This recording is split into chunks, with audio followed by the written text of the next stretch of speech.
Live. Good evening and welcome everybody to the Comics and Cinema Club. My name is Matt Stutzman. And I'm Drew Atchison, and welcome back, guys. We're going to be doing something a little different than the last one. We're going to try and do something different with each or most episodes that we do. This is going to be what we're going to be calling it, Director's Dissection, or something along those lines. That's good. I don't know. We don't need funny names for everything, but I think that that's fun.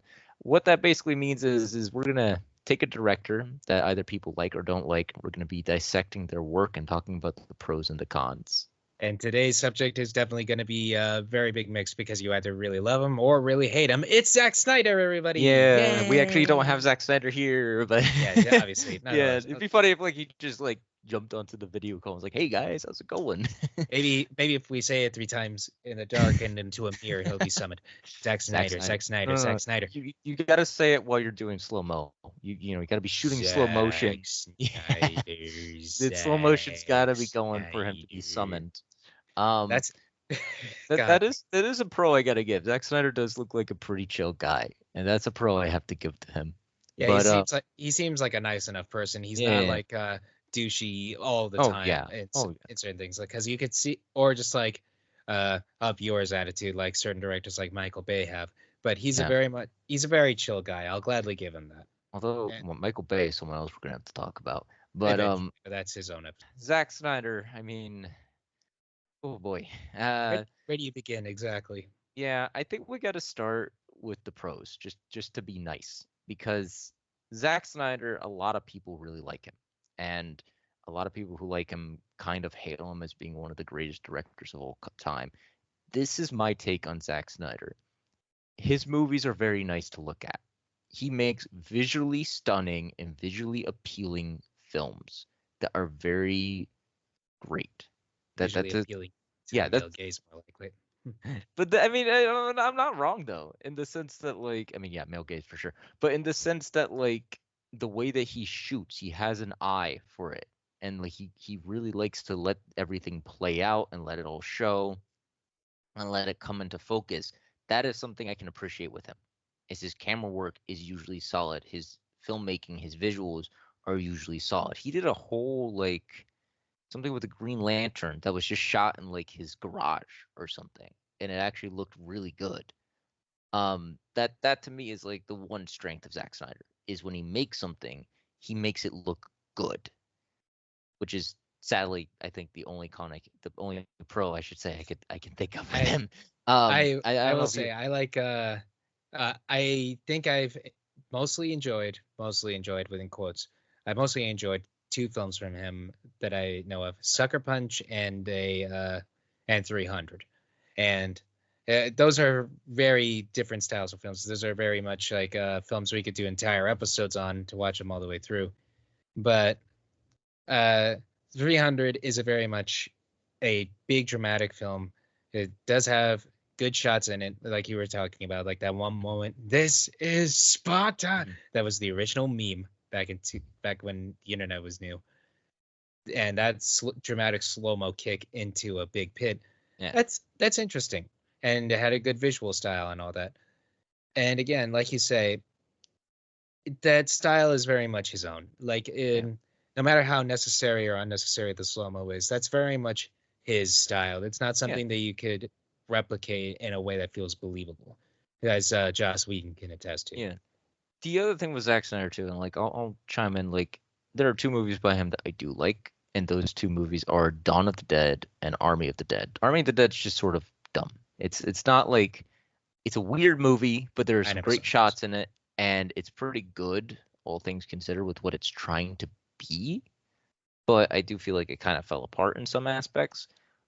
With Dawn of the Dead, ironically, Dawn of the Dead is written by James Gunn, which is really funny to me. But for me, what makes Dawn of the Dead so good is it was his feature debut. This was the first film he ever did.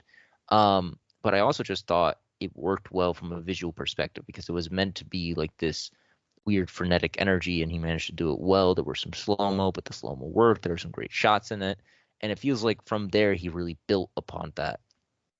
and built into 300 and all the other films that he did. He also did an animated movie that I think a lot of people forget. He did Legend of the Guardians. Oh yeah, I Yeah, remember that, the one with the owls. Yeah, the owl one, yeah, which I think a yeah. lot of people forget, which is funny. But yeah, Actually, I mean, yeah. yeah, I remember the advertising for that. It looked all right. I don't think I saw that one, but and I didn't see his Dead movies. The only Dawn of the Dead I know was by the original director for that franchise, which is Mhm. they had the famous line, "Children, children." Yeah, That's Dawn of the Dead's pretty good. so. So If we want to recommend those films from this director, then we recommend them. yeah. Uh, it, but I think as we go into his cons, we're gonna see a lot of Hmm. them seem to outweigh a lot of the Yeah. pros. So I think we got to start sort of. We just got to go through his filmography, and I think like I don't know if we want to start with 300. I haven't really seen 300, or if we want to. I think that actually the best way to go about this is to just say his con. His con is that he wants to tell a full story, and by full story, like everything. Like if you watch his Watchmen film, and he does. I'm looking. I have his Wikipedia pulled up right now. He is not the writer for some of these projects, Mhm. so he doesn't fully have like the full, you know, he's not fully responsible for that. So I give him prop, he's not responsible for all of it. But at the same time, he's the director. He has the choice to make with the writing. He has the choice to look at the script and say, we should cut this down, we should cut that down. Does it really need to be this long? He can get onto it and make the changes. But instead, Watchmen is in, for context, Watchmen the comic is a 12 issue comic that is incredibly dense. You cannot tell that in a 2.5 hour movie. Mhm. It's just not going to work. It's not going to come across as being well or good because it's just such a dense and intense comic. And I'd also make the argument that I think the Watchmen film, rather than the comic, made Rorschach more, who Rorschach is. Everybody views Rorschach as being this really cool character, this macho guy that everybody likes because he's dark and edgy, which is the entire point why Alan Moore created him. He didn't want people to think that he's dark and edgy. He didn't want people Yeah, to like him. You're not supposed to like Rorschach. it's And it's that's going to go into like the main con that I have. mm, Whenever he adapts a comic, he seems to just get by and skirt by with a very surface level interpretation of the characters, and it doesn't take the time to go into what makes the original graphic novels so good, because he did Watchmen, he did Man of Steel, BVS, and the Snyder cut of the Justice League. mm, I The film bros are going to come at us. The Snyder yeah, bros are going yeah. to come at us, and we don't care right now, because Look, it's just like yeah, we're going to deal with that eventually. But yeah, the problem with all of those films is I don't know how much of this is his fault, since this is more DC's fault, but it was trying to capture on the success of the MCU by just going really, really fast through introducing all these characters in mhm, one or two films, as opposed to giving them all their own stories and allowing for them to yeah, not need a whole lot of introductions when they team yeah, up. yeah. And I mean, a lot of these are going to be based on the comics. There are some other films like Rebel Moon that I do want to get Yes. into as well. But something I do want to make clear: what happened with Justice League was not entirely on him. I No. fully still No. No. do No. No. blame, because if people don't know, what happened was that Zack Snyder's daughter tragically took her own life. Rest in And when that peace. happened, he had to take a break from directing. We're not trying to trash the man as a person. We're No. No. No. No. No. No. No. talking about his movies. But what happened with the original Justice League was not great. The fact that Warner Brothers wouldn't let him take a break. There's even a story that they literally made his wife sit in and watch a cut of the Josh Whedon cut while they were trying to mourn and grieve. That's shitty. That's That's dick terrible. move. Come on. Like that's awful. I will say that like I watched the Whedon cut in theaters. That was a shitty movie. I did not enjoy it in any way, and I thought that it was not great. I just think that you don't need a film to be 4 hours. That's my whole thing. And this is where I come at with Zack Snyder. He'd be amazing with TV.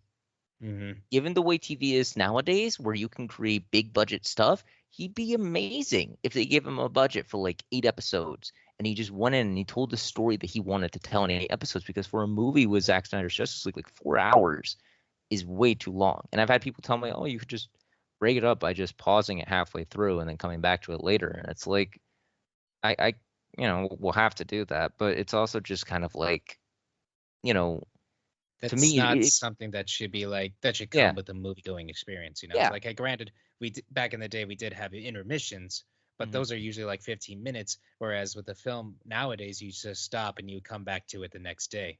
yeah. And I mean, unless they wanted to do a Monty Python sort of Yes. intermission, um, I just think that like my biggest problem will always be that he wants to cram stuff in, and with the stuff that he hasn't written, sure, I get that, but then you could say, oh, he didn't have a say in it because he didn't write it. Um, Rebel Moon he wrote. Hmm. His his cut in the original Justice League he co-wrote, and even though he's not credited as having written BVS or Man of Steel, you still feel the Snyder effect with it, especially with BVS, Yes. because BVS is, and I actually think it might have also been the same writer. It was the same writer, so maybe the writer's the problem too. I don't know, but it's Like you just said, kind he's of the director. He was able to make those sort of calls at any he good yeah moment. he has the call. Also reading that the guy who wrote that also co-wrote Rise of Skywalker. So, Yes. but like here's my thing with BVS. BVS is 5 stories in one. It is Man of Steel 2. It is a Wonder Woman prelude. It's a Justice League prelude. It's a Batman Returns story. It's the death of Superman, and then about 8 to 10 minutes of Batman versus Superman.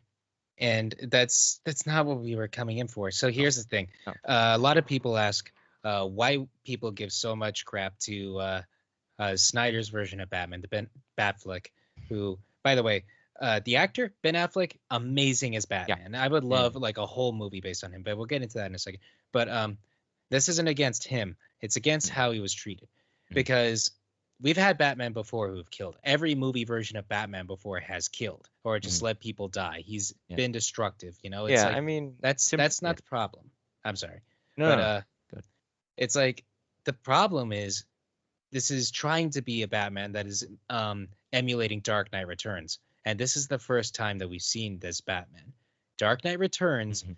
is an amazing comic as a future story. It is needed that we have the death of Jason Todd and showing exactly why Batman's moral compass has failed him Yeah. and why he's become this aggressive Yeah. brute.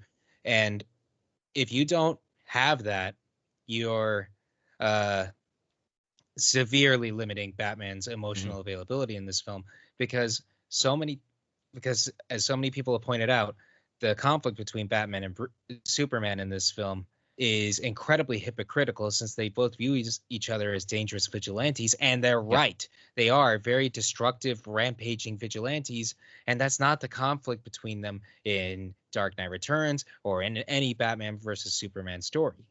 Yeah, So, I mean, with Dark Knight Returns, and this is also relevant because of what Snyder said a couple weeks ago. yes. Zack Snyder basically came out and said Batman should be allowed to kill. And I think it's interesting because I do see a lot of people being like, "Oh, he's wrong," and then people do kind of praise Tim Burton's Batman when his Batman did kill or he let people die. We're Yeah, not, or as even his the Christopher Nolan one where he's literally like, "I don't have to save you. yeah, I don't have. I'm not gonna kill you. I just don't have to save you." And it's like that's the still killing. only the only movie version of Batman who haven't killed outright or let people die is the Pattinson one and the Yeah. Kevin Conroy one, since Mhm. he had Mask of the Phantasm. He actually Yeah. was upholding that moral Yeah. code, but the others didn't have that. They Yeah. didn't. They had that excuse in the comics, Mhm.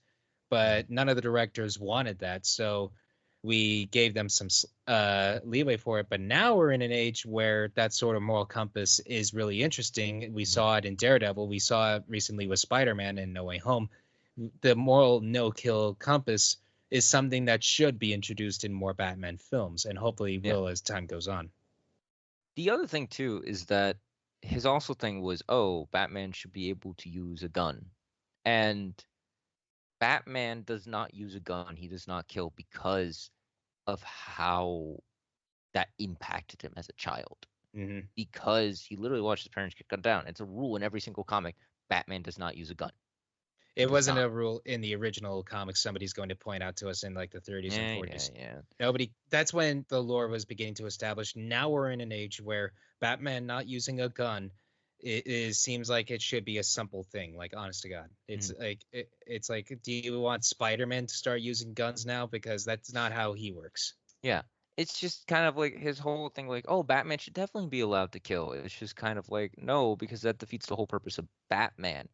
And also just the fact that like Batman is supposed to be like everybody could say, oh, Batman's supposed to be vengeance. Oh, Batman's supposed to be the darkness. This also goes back to Rorschach, is that he kind of just took his interpretation of Rorschach and implanted it into who his Batman was. This dark, brutalist, like vigilante who's running around and doesn't care. I will always come back to the Battinson and to Conroy because if you're Batman, and I'm gonna say the same thing about Superman a little bit, and we'll have to do full talks about those characters at some point. If your Batman cannot, comfort a child or lead people out of a flooded building, that's not Batman. That's Punisher with a funny hat. Credit to overly Um, sarcastic productions for that, yeah, Ryan. and the same thing can be said for Superman. Just segueing into that because people will always say, "But it's Henry Cavill. Henry Cavill was so good," and I'll admit, Yes, he yes, I was. like Henry Cavill as Superman. I love him. I want him to come back. But that Superman was not Superman. Everybody will be like, "Oh, you're mad because he snapped General Zod's neck." No, No, actually, he killed Zod in the second movie way back with Christopher Reeve. yeah, He pushed Zod off of a cliff in that one. yeah. So it's not like We're we're mad not about him mad killing. about him killing Zod because when he killed Zod, there was no choice. He didn't have a choice. Zod was going to kill people. This is the scene that gets me. There's a scene where he's fighting Zod, and Zod kicks this big, huge oil tanker at him, and Superman just leaps up and over it and lands on the other side, and it hits this big parking garage behind him and blows up. Hmm. How many people do you think died in that explosion? Probably like 40 at least. Yeah, And that's being generous. And not to yeah, mention, there were options when that moment happened. The moment wasn't framed like this was his last option. Zod was laser beaming some yeah, people, but these people could easily move out of the yeah. way because that's how the scene was framed. Yeah, And I that's totally like, get that. Yeah, because that's they just kind of like cower and we're like, oh no, it's gonna hit us. We and can't like, move 5 feet just to the right. Yeah, run straight. They are proud failures of the Prometheus school of running away from things, because even yeah, running straight would get them to safety. But that's not the big thing. The big thing is this movie doesn't show why Superman killing yeah. impacted him in a meaningful way. It happens, he cries, and then by the next scene they don't talk about it anymore. It doesn't. If they want to build up that this is a huge monumental choice for Superman's character in this franchise, great, do that, Hmm. but actually have it have some impact, because he's killed since. He killed Hmm. Steppenwolf, he Hmm. killed Doomsday. He would probably be fine with killing Luthor if he was to ever Yeah, come back, because he's fucking annoying in this film. yeah, But but you don't yeah, have that kind of emotional weight for such a huge monumental decision no, for him. And granted, the original didn't do that either, but that's because it was the 70s and 80s. It was literally like, yeah. it wasn't as big a deal back then as it is now. This is also the difference I can give to it is that people will say, "Oh, Superman saved people in this movie. Why are you guys saying he didn't save people in either of the movies? Why are you saying he's not being kind?" He did it in Batman versus Superman purely because they were like, "Oh, it's because, we have to show that he's kind and he's good." If that was the case, Batman would not have wanted to come after him. No, it wouldn't have. And it's not like we're seeing more people who are getting hurt than we are him saving, Yeah. because you see all this debris and rubble fall on big Mhm. crowds, and Superman's largely just ignoring them as Yeah. he's fighting people. So that's what we're mad about. It's like, Yeah. he does save people. I'll gladly give you that, but it feels a lot more forced And the thing is because that it's yeah. just reactionary, you know? The thing is that he's Superman. Like he can do it, and people will always say, "Oh, he's young. Oh, he's not quite there yet." And then it's like people use the same sort of insult with Pattinson when they're like, "Oh, how could he not know Spanish with Rada?" And it's like because he's a 2-year-old Batman, he's not gonna It's know like, not everything. everybody fucking knows Spanish, okay? Yeah, I don't And know like, Spanish, and I actually took like 3 classes when I was in high school. So everybody did. And it's like, here's the thing.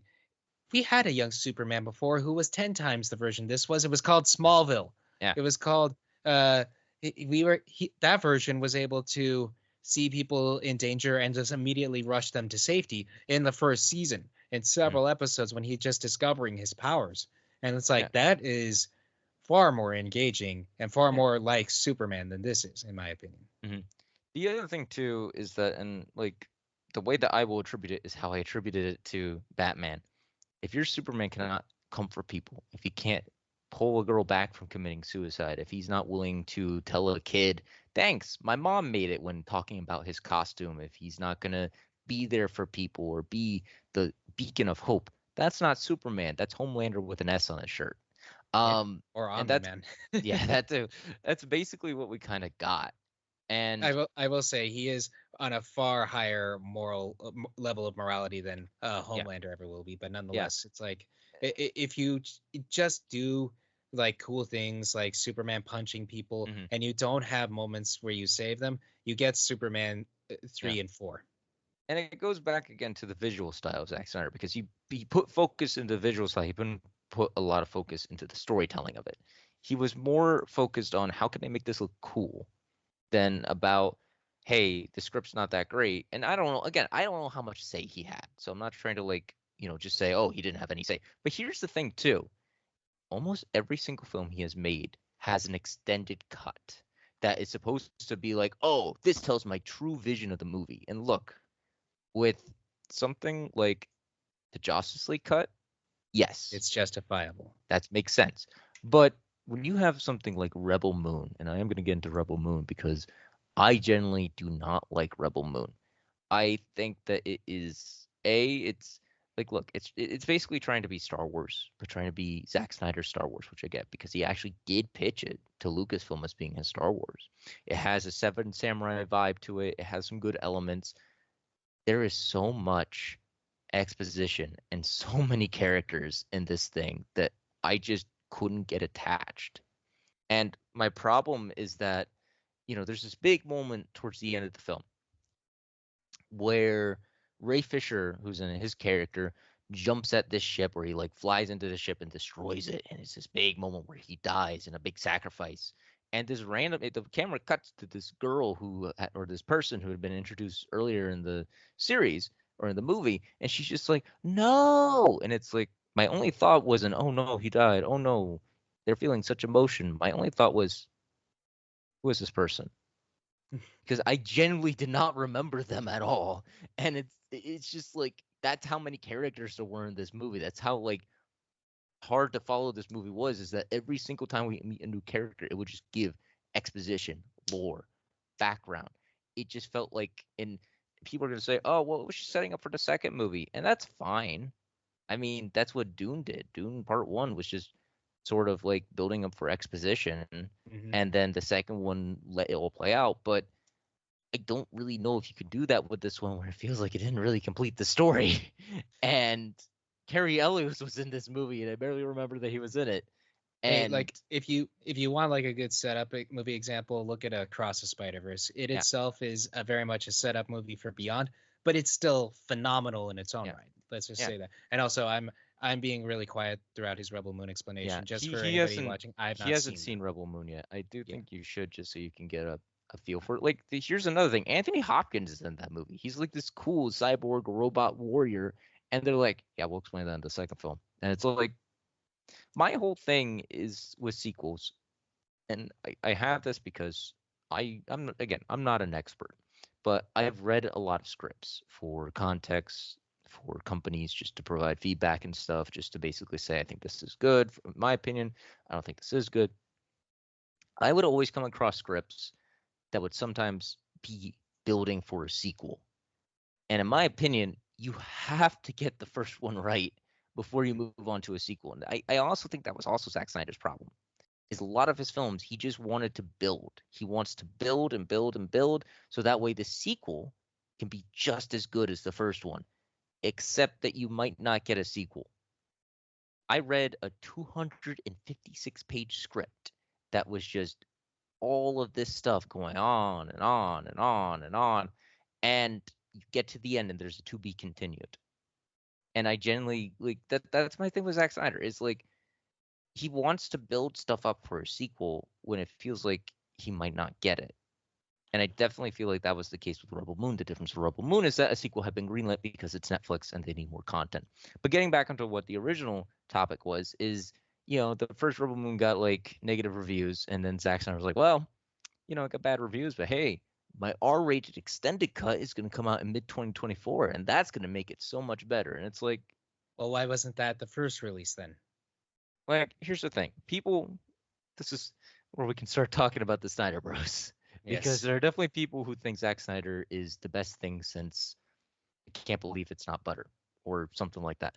Is that they think that he's like the god of filmmaking sometimes and that he's amazing. And I see so many people be like, have him come over and direct his Justice League films for Netflix. And it's like, that's not how rights That's not work. how that's gonna work. No, that's That's not not how how. rights work.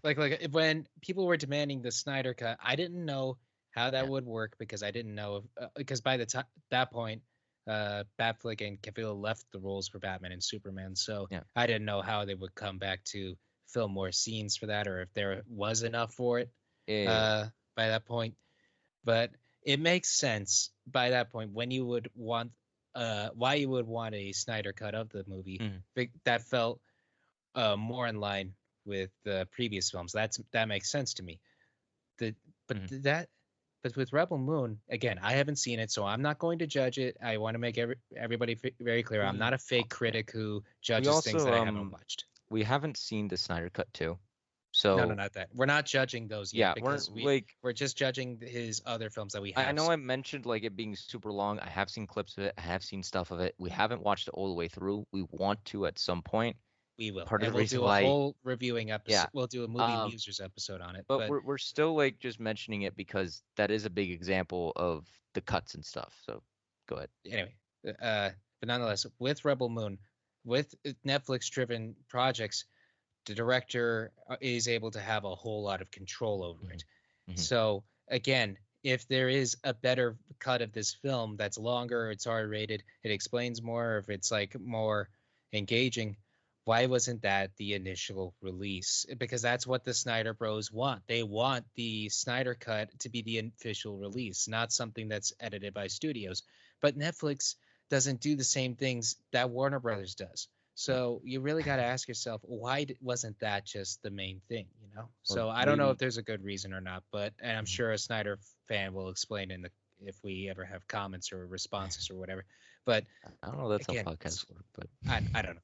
yeah, We're starting this out, yeah, but nonetheless, it's like why wasn't that the main version?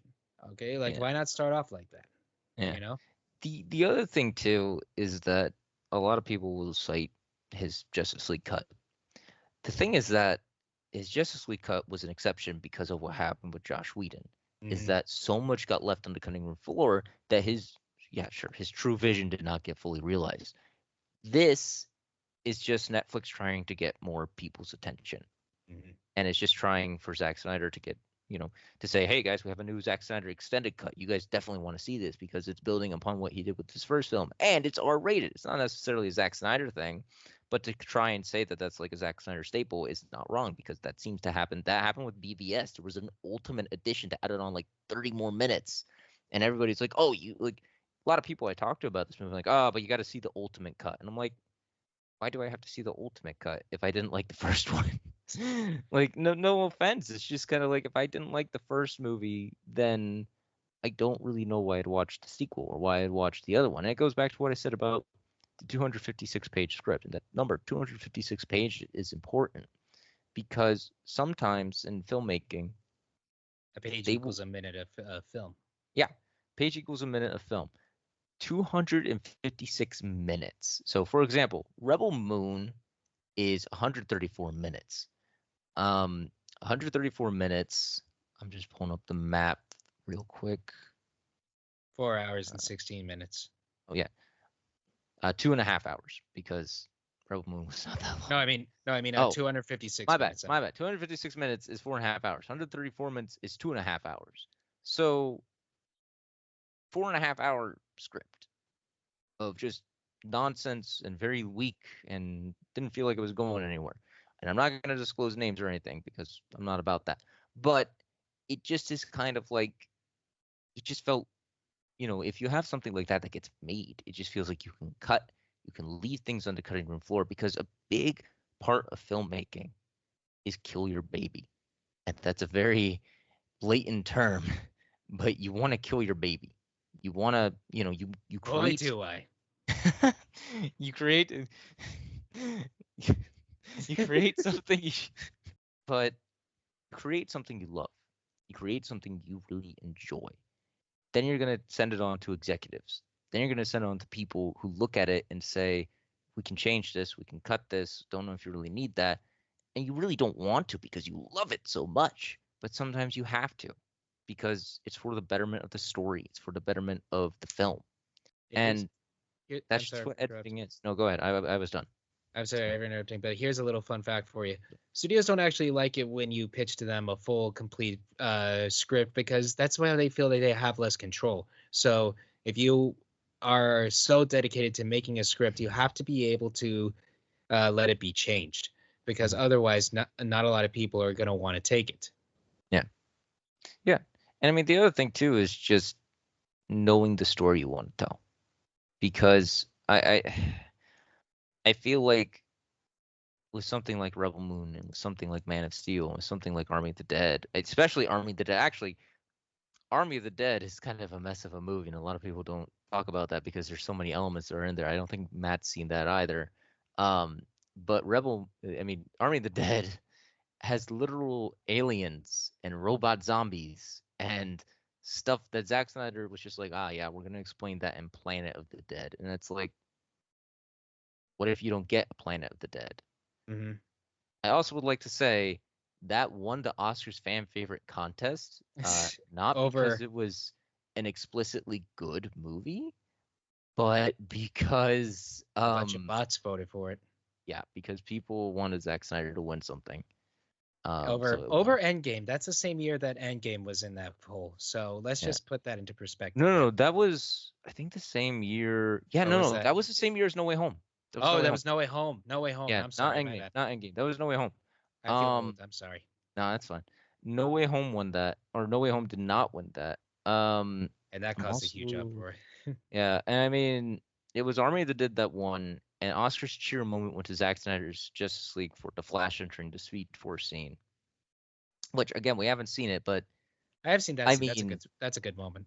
well, in comparison to To Spider-Man though, that's No Way nowhere Home, close. where it's literally people like the moment everybody like I remember seeing clips of people screaming in theaters when I was there opening night, the huge crowd. eh, Everybody was screaming by the time Andrew Garfield got on his moment. mhm, People want to give the movie so much shit because there's brief pauses where people don't talk. It's just meant for the audience to clap. How the fuck would you frame yeah, it then? Because you know people are going to cheer and yeah, celebrate this. and that's again the other thing with Zack Snyder. It's not Zack Snyder in general. Like we can talk about Zack Snyder's style, we can sort of like There are critique it and pros and talk about cons his to slow him. motion.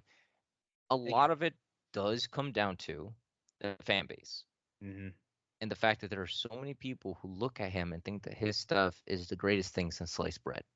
They I think don't that think he's there's any director who has achieved this kind of loyalty from a fan base, granted, who are given done. getting so little, such visceral dedication to it. I don't Mhm. think any director has ever achieved that before, No, and and I it's mean honestly like that impressive. there are other directors for sure who have people who praise their work, but are also just like, yeah, their work's great, but these are also the flaws. Whereas with like Zack Snyder fans, it legitimately just feels like they will 100% die on that hill. They will stay on that hill and they're never going to let it go. I'm starting to think it's honestly like a running joke on the Yeah, internet at this it point. kind Like of it's is. not like I don't know if there's anyone who actually is this viscerally loyal to one man, but it's clear if Zack Snyder wanted, he could take over the world with his army. Hmm. He really That's how. could. And that's just something where it's like, I don't, I think that that's where all like coming full circle where it comes back to. Is that it all comes back to the Snyder fans. Like we can say, again say anything we want to about Zack Snyder. Say how we think that some of his work is good, some of his work is bad. He's the filmmaker. At the end of the day, it's the people he affects who are going to be the ones that are the driving force behind him. And keep in mind, we don't hate the guy. We think he's No. fine. Like we think his films, when they're good, they're good. When they're bad, they're bad. Yeah. But like they're not even the worst that we've ever seen. Like I've seen worse portrayals of Batman and Superman in media before. Yeah. And fun fact for you, a lot of the stuff he takes for his Superman you could find in Superman Returns with his color style, with the Jesus symbolism, with all that. That's very much from Superman Returns. And that's Bryan Singer, who's more of a piece of shit than Zack Snyder will ever hope to be. Or not hope to be, I should say. He's way more he's just a piece of shit. Like again, like a Zack person. Snyder seems like a legitimately good person. And we can shit on his films all we want, but at the end of the day, he's another filmmaker who is subject to scrutiny when he does something wrong in a movie. But his fans don't seem to want to treat him like that. They want to treat him like he's the second coming. Like all of his projects are so deep and so meaningful, and you're defending just some normal comic book films. I wouldn't even put his in any top 10 list. Not in the best list, not in the top 10 worst list. They're just there, you know? Mm-hmm. Yeah, and it's just kind of like, when it comes down to it, movie can be good, movie can be bad, but it's just kind of like it comes down to the fan base again. And I keep saying that, but that's the truth, is that there's a lot of moments in Watchmen that I kind of like. There's the whole shot where Rorschach, but some of his visuals are really good. It's just also kind of like, the other thing is, I don't know why he decided to do as much nudity for Dr. Manhattan as he did, because there's literally only 3 nude shots in the comic. Again, and yet, and the male gaze. Again, yeah. But then in the movie, he was literally there's a lot of them, and it doesn't really make the most sense besides just being for shock value. Give him some shorts. Like he's probably extremely cold out in space. Like give him some pants. Yeah. But like again, the visuals in that movie are great. I will never deny that. I do think again the story just was too much, but I also like the guy who he got for Rorschach. I think who he had for Rorschach was pretty good, for even though people now think that Rorschach is, cool. Okay. Even though, fun fact for everybody out there, Rorschach is supposed to be based on Steve Ditko, and is supposed no, Jack Kirby, not Steve Ditko. No, Steve Ditko. Oh yeah. Sorry. He's supposed to be Steve Ditko because they did a new comic of Rorschach that is basically where a new person takes on the mantle, and this version of Rorschach is a tired comic book writer who basically never got the respect or the credit he deserved, and in his last days ended up writing a really obscure character that was just wacky and weird. And that was Steve Ditko. He wrote Spider-Man, or he created Spider-Man, co-created him with Stan. Stan gets all the credit. Steve was sort of pushed to the sidelines. And then he kind of became bitter and really fed up with it. And he ended up creating the Question, who was supposed to be this weird, bizarre character. And when people saw that this comic was out, everybody was like, oh, cool, Rorschach. And then they saw how Rorschach was done, and they were like, oh, he's just a sad old man. We don't care about it anymore. It's like, you're not supposed to care about Rorschach. No. But like if you read the original comics, hell, if you watch the HBO show, HBO Max, I should say. We don't say Max on this platform. We don't call it Max. HBO. It's just a weird thing to say. So it's HBO Max, not Max and Ruby, okay? So that show, nonetheless, is still pretty damn good. Mm-hmm. Again, if Zack was given the opportunity to do a Watchmen show, which granted at the time wasn't possible because streaming shows for superheroes were non-existent, or like even superhero parodies like Watchmen is supposed to be. Nonetheless, I feel like if he was given a show, he would have more of an opportunity to really explore things past the surface level. But a lot of the times, it feels like his versions are based on just him skimming the comics, not actually reading and understanding them. Yeah, like I remember I was reading a comic, Superman Brainiac, which is a really emotional. Yep. It's another talk. I was about to just start going on about John Kent, but I don't know if that's a Zack Snyder thing. We could get into that when we do like Superman, giving him his own comic. Basically, for context, I hate how Man of Steel did John Kent, because John Kent's supposed to be the caring father figure for Superman, and instead they were just like, yeah, Clark, maybe we should just let those kids die. Fuck them. There are better ways to do John Kent, who's nervous about his son being exposed. They call it Smallville. Yeah, just let those kids drown, Clark. Fuck them. They were rude to you. Why are you being nice? But basically, I was reading Brainiac, and there's a lot of really good emotion in that because Superman loses his dad. He feels really sad. He goes through all these different stages of grief. There's one scene, this one panel where he's beating the shit out of Brainiac in prison, where he flies in there, just starts beating him up. And I just imagined that like Zack Snyder just flipped through the comic like, oh, that's a cool image, and then just kept going. And that's what it feels like sometimes. And that can be said for the writers of it too. They just flipped through comics and found cool images and based their entire movies off of that. Which, in comparison, I think someone like Matt Reeves actually cared about the comics. Yeah, Like he wanted to do a genuine year two adaptation, and yeah, he succeeded. and he probably gave us the most accurate depiction of, in my opinion, the Long Halloween ever. Because you're never going to get a true adaptation of Long Halloween. That's just how it is. No. But the way that he did it was, in my opinion, how Long Halloween works is it's a detective story. It's noir. It focuses on a serial killer, and it has a large cast of supporting characters, including a lot of villains. The Batman had Catwoman, Penguin, Batman, Carmine Falcone, Riddler, and a whole bunch of other guys. So that to me is the true like Long Halloween adaptation. But we're getting off track again. Nonetheless, it's to go back to his Batman, his again supposed to be Dark Knight Returns. I would have loved for him to do a movie based on the death of Jason Todd, because that would have been proper setup for Batman's emotional journey through BVS to restoring his morals and values. And again, I would have loved for something like that because that's how you properly build it up. But the fact that is BVS doesn't work as a Dark Knight Returns adaptation because one can make the argument Batman never actually killed people in that book. He makes a point to use rubber bullets at several times when he actually uses guns, and that in and of itself, that's interesting. It's a more aggressive Batman for sure, and definitely more violent, and one that's lacking in several of his moral codes. But the whole point of the story is him realizing why his sense of morality is important and why it may fail sometimes, like as a result in Jason's death.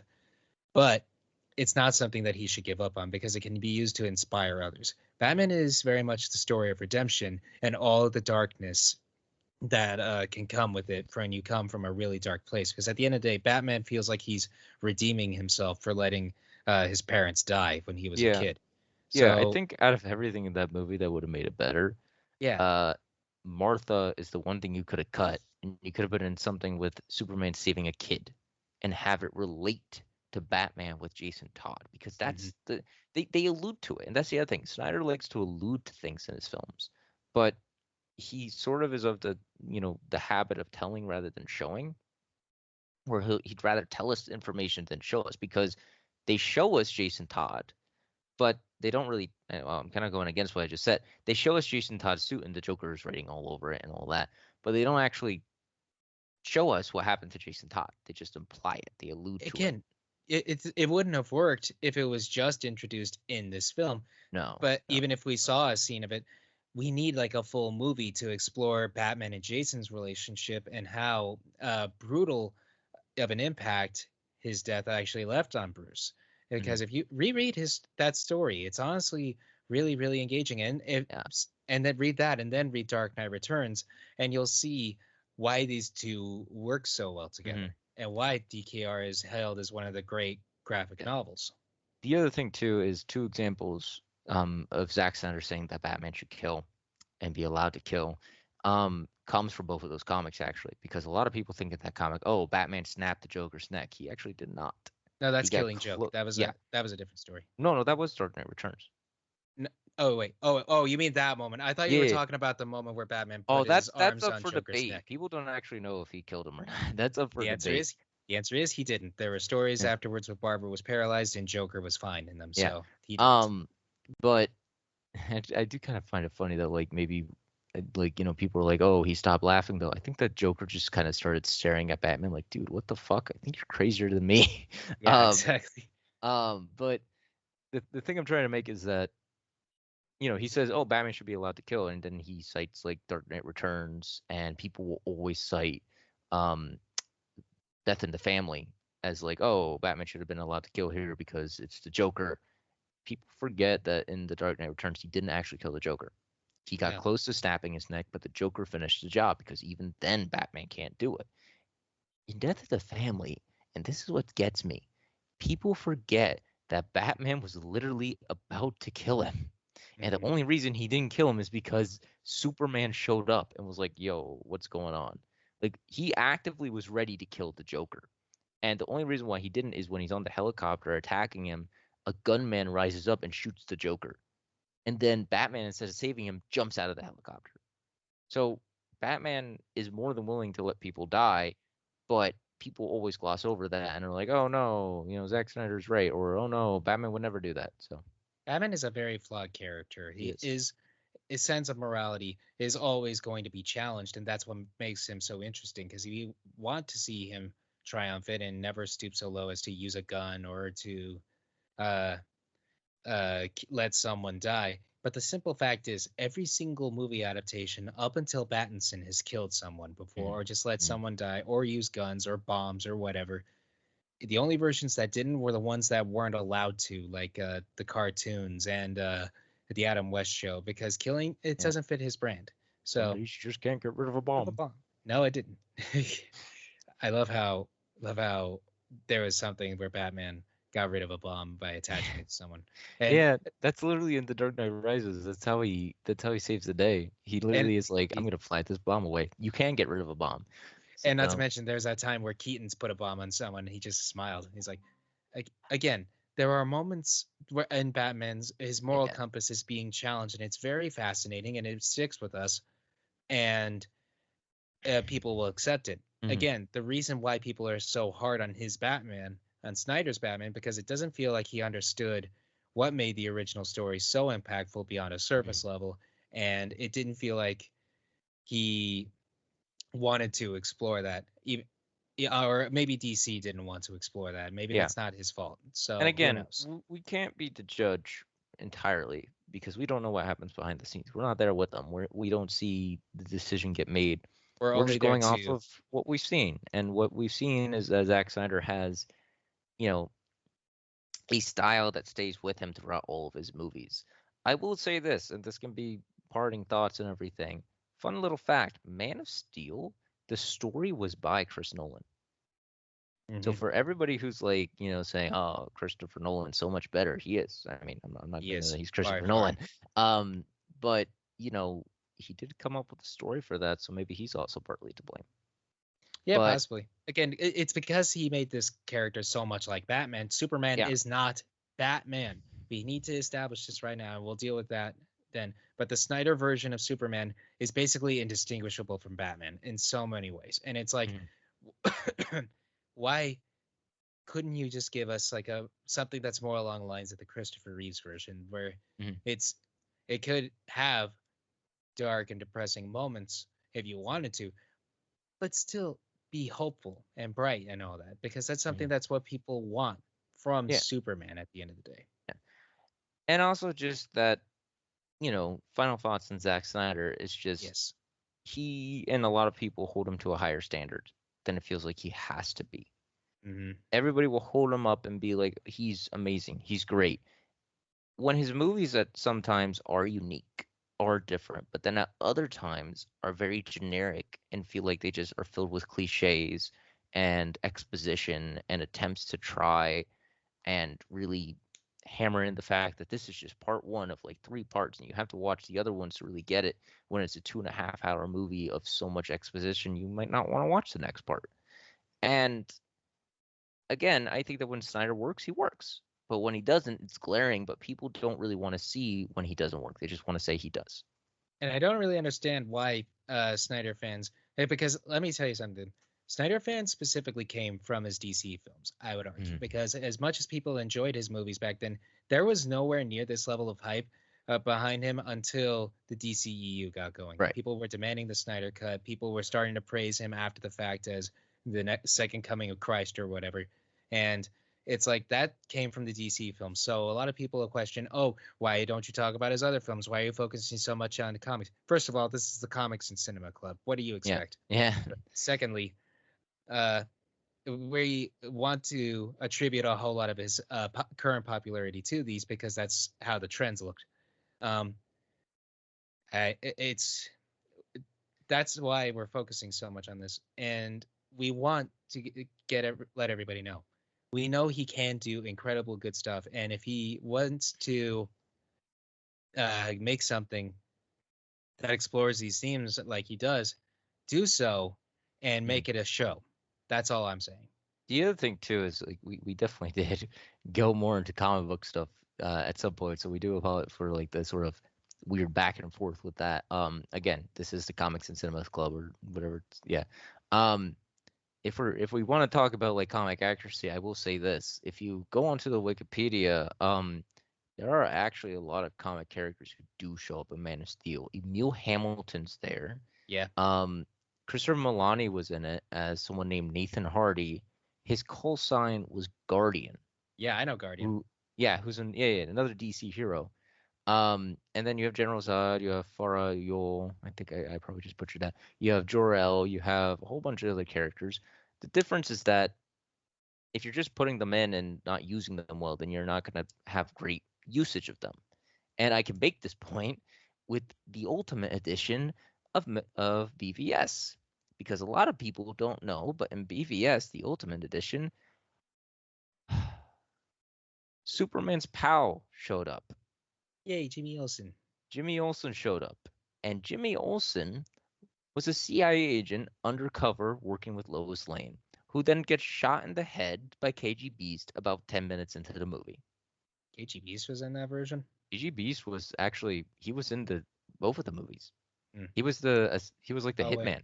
Yeah, he was working for Luthor. Okay. Yeah, I always thought he was Firefly when I saw that. I was like, oh, that's cool if he was Firefly because he uses the flamethrower. And When then you reach a point where you confuse KG Beast of all people with Firefly, then no, that's no, when you they reach that just I point. don't think they ever said his name because his name is Anatoly Knizhev. Um, but they never like really explore him that much. And yeah, I mean, one last thing I'll say too, and again, I don't know how much of this is Snyder, but everybody's like, oh, I wish we had Justice League Part 2 and Part 3. I just Not if like you to, want his original plans, let's just say. yeah, I just like to go ahead and say there was a plan for Lois and Batman to hook up and to have a child, and then for And Batman to die. that would have sent Bruce into his injustice mode, and it's like I'm so sick of that fucking story, honestly, Yeah, of that's evil the other Superman. thing is I definitely think this movie benefited Man of Steel and the other Snyder films, took advantage of the injustice hype, and it shouldn't have. It should have been leaning more into classic Superman. And that's the last thing I'll say about Yeah, like people forget for like yeah. 10 years after Man of Steel came out, people Hmm. were only interested in adapting evil Superman stories, which again, Yeah. by that point, were nothing new. I mean, there was a Will Smith movie, Hancock, that did evil Superman Yeah. idea, and like, or just like a more aggressive Superman idea. He wasn't evil; he was more of an Hmm. anti-hero there. Yeah. But uh, people forget nowadays because Superman's back in his bright and uplifting era. That era of evil Superman lasted for 10 years, and I attribute that specifically to the hype around Man of Steel or the discourse surrounding it. So Hmm. The other there's that. thing too, one last thing I'll say about Henry Cavill. There was supposed to be another Superman movie called Superman Flyby that he was supposed to be in. And then that movie got shelved. He was supposed to be in Superman Returns, but he got beat out by Brandon Ruth. Brandon Routh. Actually, kind of fun story about Brandon Routh too is that he showed up to his audition and he went to go meet Bryan Singer and he tripped and he spilled coffee all over his lap basically, and he thought he lost a job, but Bryan Singer was like, "That's Superman. That's Clark That's Kent. that's That's Clark good. Kent. That's a very clumsy sort of Superman." They And they were casting on that based on how much the actor looked and sounded like Christopher Reeve, yeah, and Brandon Ruth in that moment just sort of captured it yeah, perfectly, in my did a opinion. decent job with that. But again, I think that like Snyder, he wants to make like the most visually appealing film, and when he tries and does that, he doesn't always pay attention to the story. And that's not always on him, but it feels like when it doesn't work, it doesn't work. And that's going to be my last thought on that. Yeah, so again, we don't hate Snyder. We don't dislike him like some people do his extreme to Like that level. nth degree, yeah. Like people, when he does something good, we can acknowledge that. We can watch his films, some of them, and get some enjoyment from them. I'll even go so far as to say none of his films even crack the top 20 worst superhero list in my opinion. Not even close. They don't even come close. They just don't reach the top 10 best list like they do for some other people. It's not Green Lantern or Howard the Morbius Duck or Captain America or Madam Web or all of that stuff. Yeah, that's or just any of those. Captain America, the Red Brown version, not I was about to say Chris Evans version, not specifically the one from the 90s, which is the one where he steals a car. yeah. So, but or the original Suicide Squad film, but it's just kind of like he's not the worst. He's not the Lisa Gaib of filmmaking. He's not the Dune Messiah of filmmaking. He's just the filmmaker who is trying to make movies, and he succeeds sometimes and doesn't other. Yeah, and we acknowledge his successes, and we also acknowledge his failures. We want people to be fully transparent with him. We don't worship him. We don't want to come across like his fans, but we don't want to come across like his haters. He's just a filmmaker, He's out there. He does his stuff, and sometimes it works. So that's all we'll have to say on that. Yeah, we don't want to make it seem like we're being jerks about this. We just are stating our opinion and dissecting Zack Snyder and his movies. That's all this was meant to be. But I think that's gonna cut a lot of back and forth there. But I think that's that should be it. That should be a good wrapping up point. So thank you for joining us, everybody, and we hope you'll join us next time for another episode of the Comics and Cinema Club. Thank you so very much. Thank you guys for joining us, and I think next time we're going to be maybe talking about actual comics. So yes, we'll eventually get for the full time, or either that or something else, but we'll see. So thank you for joining us, everyone. Yep. All right. See ya.